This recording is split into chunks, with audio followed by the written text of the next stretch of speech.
Shalom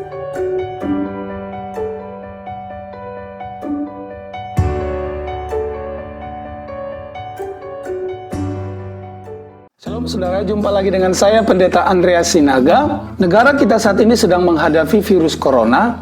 Karena itu Presiden kita Joko Widodo menyerukan supaya kita bekerja dari rumah, sekolah dari rumah, ibadah juga dari rumah. Saya memandang itu sebagai sesuatu hal yang sangat baik untuk kita lakukan. Perihal ini ditanggapi oleh dua kelompok Kristen yang berbeda. Kelompok yang pertama yaitu kelompok yang setuju dengan ibadah offline atau ibadah seperti sedia kala, seperti biasa. Yang kedua, kelompok ibadah online. Kelompok yang setuju dengan ibadah secara streaming atau di rumah-rumah. Saya akan memaparkan pandangan-pandangan dari kedua kelompok ini. Saya mulai yang pertama dari kelompok ibadah offline. Kelompok ibadah offline ini identik dengan mengedepankan yaitu iman. Sementara kelompok ibadah online lebih mengedepankan hikmat atau akal sehat. Memang sih di dalam iman pasti ada akal sehat, demikian juga sebaliknya. Di dalam akal sehat pasti ada iman. Saya tidak mau terjebak di terminologi iman dan hikmat, oleh karena itu saya akan tetap pakai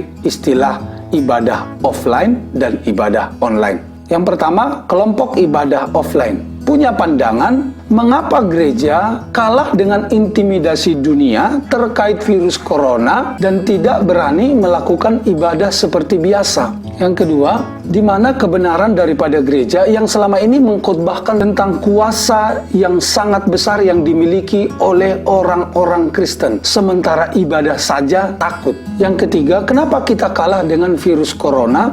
Dalilnya ialah Mazmur 91. Dalil berikutnya ialah dari Yesaya 43 ayat yang kedua. Apabila engkau menyeberang melalui air, aku akan menyertai engkau, dan melalui sungai-sungai, engkau tidak akan dihanyutkan. Dan apabila engkau berjalan melalui api, engkau tidak akan dihanguskan, dan nyala api tidak akan membakar engkau. Dalil berikutnya ialah hidup dan mati di tangan Tuhan. Tidakkah Paulus berkata, hidup adalah Kristus, mati adalah keuntungan. Lalu kenapa kita harus takut kalau kita punya Tuhan Yesus? Alasan lain ialah apa bisa dijamin dalam 14 hari isolasi atau lockdown ini virus itu akan berhenti. Bahwa dengan kita tinggal di rumah, tidak ibadah ke gereja, kita tidak terjangkit virus tersebut. Lagi alasannya, mengapa kok ke gereja tidak berani? Sementara ke toko, ke pasar, kantor, yang juga banyak orang tetap dilakukan. Dan masih banyak sebenarnya pandangan-pandangan lain, tetapi kurang lebih demikian esensinya. Sementara dari kelompok ibadah online berpendapat kita sebagai orang Kristen wajib hukumnya untuk taat dan tunduk pada pemerintah, karena pemerintah itu datangnya dari Tuhan. Dalilnya ialah Titus 3 ayat 1. Ingatkanlah mereka supaya mereka tunduk pada pemerintah dan orang-orang yang berkuasa, taat dan siap untuk melakukan setiap pekerjaan yang baik.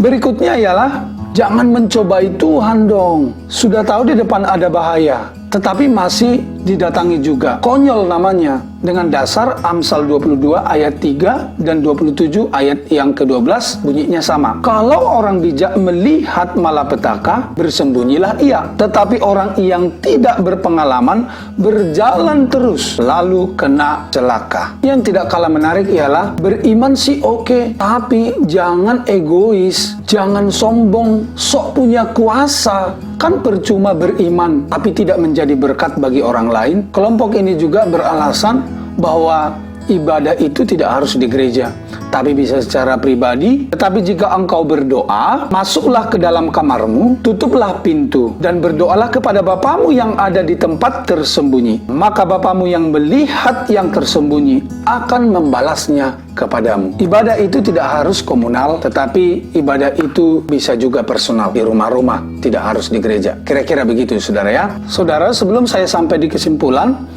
mengapa hal ini terjadi? Itu karena yang pertama, penerapan lockdown di daerah itu berbeda-beda. Lockdown di Jakarta penerapannya berbeda dengan di Balikpapan. Di Surabaya berbeda dengan di Pontianak. Itu disesuaikan dengan status keterdampakan dari virus corona itu sendiri di masing-masing daerah. Contoh, pemerintah Balikpapan tidak secara tegas melarang peribadatan di gereja. Boleh beribadah di gereja dengan syarat memperhatikan standar kesehatan yang diminta. Lalu bagaimana dengan ibadah kita tadi? Apakah lebih baik gereja offline atau gereja online? Yang pertama yang harus kita lakukan ialah taatilah pemimpinmu, dengarlah suara pendetamu, gembalamu, atau pastormu. Yang kedua, lakukanlah yang menurut engkau baik. Kalau takut, silahkan ibadah dari rumah. Tapi kalau engkau berani, silahkan ikut pendetamu ibadah di gereja. Jadi sesederhana itu, jangan dibuat sulit. Yang ketiga, jangan mau menjadi hamba iblis, setan, kuasa kegelapan di tengah-tengah virus corona ini dengan saling membenci, dengan saling menghina. Jangan sesekali menghina keyakinan, keberimanan orang lain. Demikian sebaliknya, jangan sesekali menghina keberakalan, keberhikmatan orang lain. Sementara kita disarankan oleh pemerintah beraktivitas dari rumah, maka jadikanlah kesempatan ini sebagai waktu untuk mempererat hubungan dengan keluarga, menjaga kesehatan dengan lebih baik, dan jangan lupa untuk sungguh-sungguh berdoa supaya kiranya kita segera keluar dari badai virus corona ini. Saya berdoa Tuhan Yesus menyertai kita baik di ibadah offline maupun di ibadah online, karena di mana 2-3 orang berkumpul atas namanya, Dia hadir di tengah-tengah umatnya. Tuhan Yesus memberkati kita. Shalom.